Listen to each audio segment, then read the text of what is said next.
Қайырлы күн менің көрермендерім. Қыстың қамын жазда ойла демекші, біз бүгін осындай майда помидорларды бүтіндей банкіге жабамыз. Мен бірінші банкілерді буламадым, осылай тазалап жудым да. Мына бір ас қасық уксусты бакалға құйып, екінші бакалдағы суды осыған араластырамын. Сөйтем да банкілердің бәріне ішін шайқап шығамын осы уксус сумен. Сосын керек заттарымды ішіне сала беремін. Осылай барлық банкімізді үстіп уксус сумен жуып шайқап аламыз. Мен мына жерде 2 литрлік банкіден 6 штук дайындап қойдым, осыған жетіп қалады.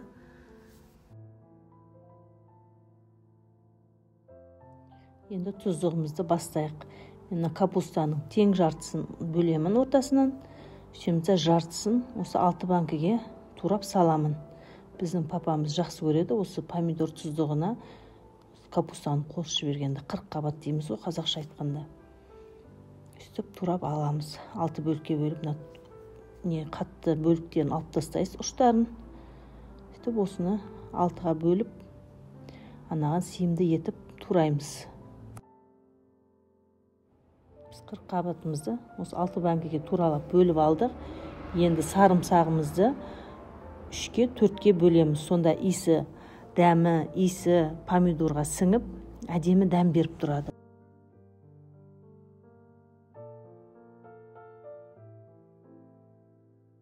Майда ащы бұрыштан 2 литрлікке 3-еуін салып жібердім. Осылай сәл бас жағын кесіп жіберсеңіздер, ащылығы помидорға суына шығып, күшті шығады, ащысы көбірек шығады. Және де осы 6 банкіге 2 болгар бұрышын алдым мен. Енді осыны теңдей 6-ға бөліп, қалауымызша турап саламыз. Сөйтіп бәрін турап дайындап аламыз. Сосын банкімізге бәрін саламыз. Ал ісімізге сәттілік.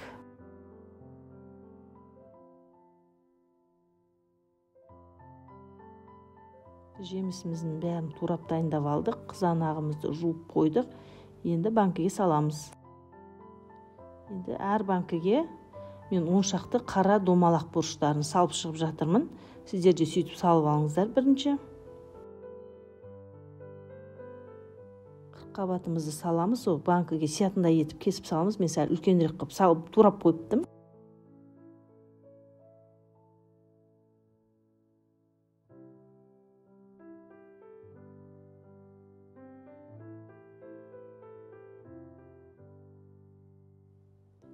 Әр банкіге мен 2-3 түп петрушка салып жатырмын. Енді дәмдеуштерді өз қалауларыңыз бойынша сала бересіздер. Оған ешқандай шектеу жоқ.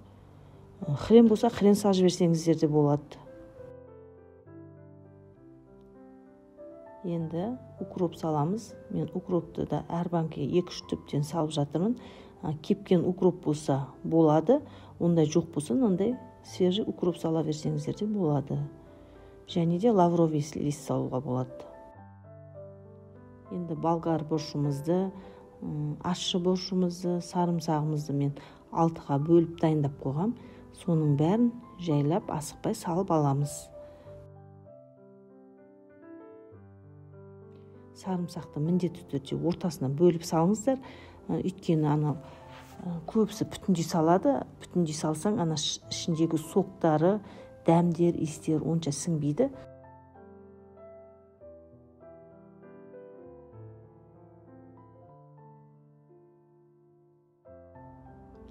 Менде осындай майдалау қызанақ. Осы қызанақты қатты қыспай, нығыздамай банкіге салып толтырамыз. Кеше інім ауылдан келіп, осындай қызанақтар әкеп тастады. Осыны банкіге жауып алайын деп шештім. Ертең қыста рахаттанып жейміз. Ініме рахмет. Мен банкім дайын. Енді суым қайнаса суын құямын. Мен 6 банкіме тура жетті. Мен суым қайнады. Енді осы банкілерге толтырып суымызды құямыз. Сөйтіп 20 минутқа қойып қоямыз.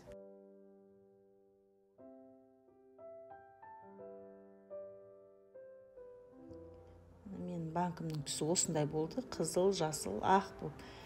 қияр болса қияр салып жіберсеңіздер де болады, бір 2-3 түбін, және де сәбіз салып жіберсеңіздер де болады. Менің балдарым сәбізді ұнатпайды, сондықтан мен сәбіз салмадым. Мен суын құйып болдым, енді осы 20 минут тұрады осылай беті жабық болып. Мен банкілерім 20 минут тұрды. Енді осының крышкасын шешіп, осындай тесік крышка дейміз бе, не дейміз, кигізіп, суларын төгіп шығамыз. Және де андай домалақ горошектар түсіп кетуі мүмкін, оны алып, қайтып банкіге салып жіберсеңіздер болады. Мен әрқайсының суын үстіп, тесік крышканың көмегімен суын төгіп аламыз. Енді осы суымызды қайтадан екінші мәрте қайнатамыз. Енді банкілерге тұзымызды саламыз. Мен 2 литрге дәу бір ас қасық тұз саламын. Сосын жаңағы екінші мәрте қайнаған суымызды құйып, банкімізді бұраймыз.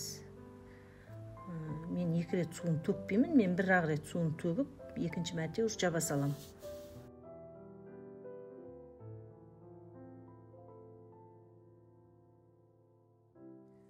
Жаңа бірінші төккен суымызды қайнатып, екінші мәрте қайтадан қайнатып құйып жатырмыз. Сіздер де солай өз суын өзіне қайнатып құйыңыздар. 1-2 рет болса 2 рет, 3 рет болса 3 рет. Бір неден кейін суын төгуші болмаңыздар, өйткені бар сөлі кетіп қалады. Сол үшін өз суын өзіне қайнатып құя бересіздер. Мен осылай кіл-кілдетіп құйдым, ол қазір сәл тұрғаннан кейін басылады.